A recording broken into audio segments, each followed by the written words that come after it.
The Oval Office was the setting for a dramatic clash of personalities. Former President Donald Trump and Ukrainian President Volodymyr Zelenskyy met. The meeting was supposed to be about unity and support. Instead, it became a public display of discord. The world watched as diplomatic decorum went out the window. The tension was palpable from the start. Trump, never one to shy away from commentary, remarked on Zelenskyy's attire. The Ukrainian president, a wartime leader, was not in a suit. He wore a simple black sweater bearing the Ukrainian national symbol.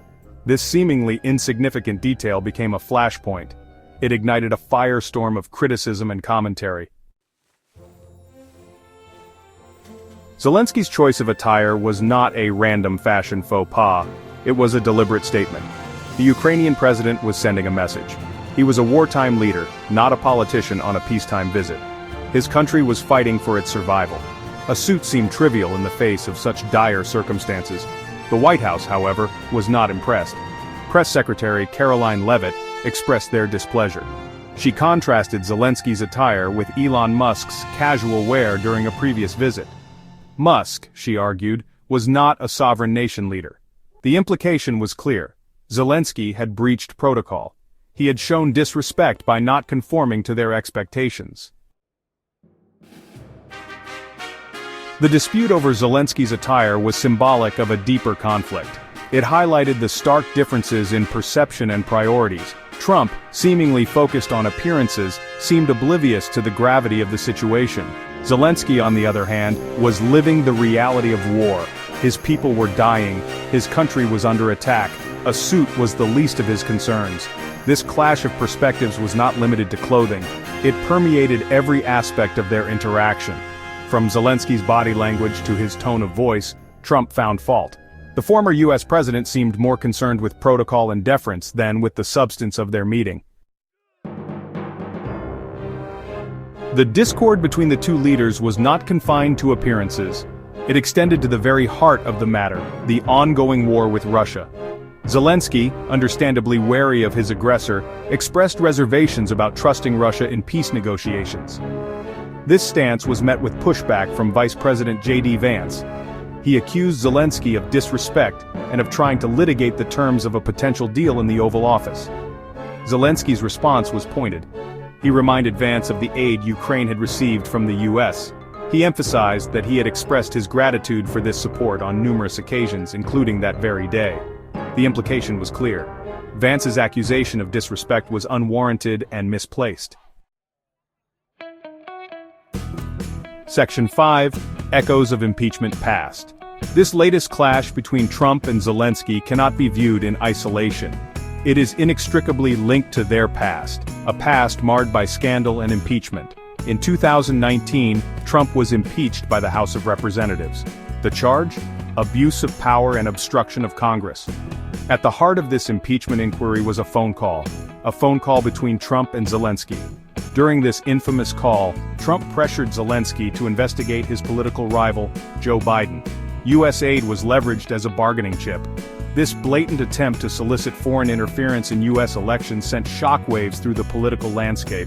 It cast a long shadow over U.S.-Ukraine relations. Section 6. The Weight of History. The 2019 impeachment saga hung heavy over the Oval Office meeting. It was an unwelcome reminder of the power dynamics at play. Trump, despite being out of office, still wielded considerable influence. Zelenskyy, dependent on U.S. support, was in a precarious position. He needed to maintain a delicate balance. He had to stand up for his country's interests without alienating his most powerful ally. This complex web of history and political maneuvering made for a highly charged atmosphere. Every word, every gesture was scrutinized for its underlying meaning. The stakes were incredibly high. The future of Ukraine and perhaps even the wider geopolitical landscape hung in the balance. Section 7. A Fractured Alliance? The Oval Office meeting has raised serious questions about the state of U.S.-Ukraine relations. What was once an unbreakable bond, forged in the fires of shared adversity, now appears strained. The open disagreement, the thinly veiled accusations, and the palpable tension point to a relationship in need of repair. The Biden administration has been quick to distance itself from Trump's rhetoric and actions. However, the damage has been done. Trust, once broken, is not easily restored. The path forward requires careful diplomacy, open communication, and a genuine commitment to understanding and addressing each other's concerns. Section 8. The global stage. The ramifications of this diplomatic debacle extend far beyond Washington and Kiev. The world is watching.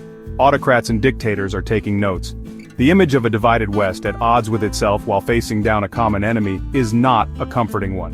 The meeting, or more precisely, the discord that characterized it, serves as a cautionary tale. It underscores the importance of unity, diplomacy, and a shared sense of purpose in an increasingly volatile world. The stakes are too high, the consequences too dire, to allow personal animosity and political maneuvering to undermine the pursuit of peace and stability. Section 9. The unfolding narrative. As the dust settles on this latest chapter in the Trump-Zelenskyy saga, one thing is clear: the story is far from over. The ramifications of this meeting will continue to reverberate on the world stage for months, if not years, to come. The world holds its breath, watching and waiting to see how this geopolitical drama unfolds. Will this latest clash be a wake-up call, prompting a renewed commitment to diplomacy and cooperation?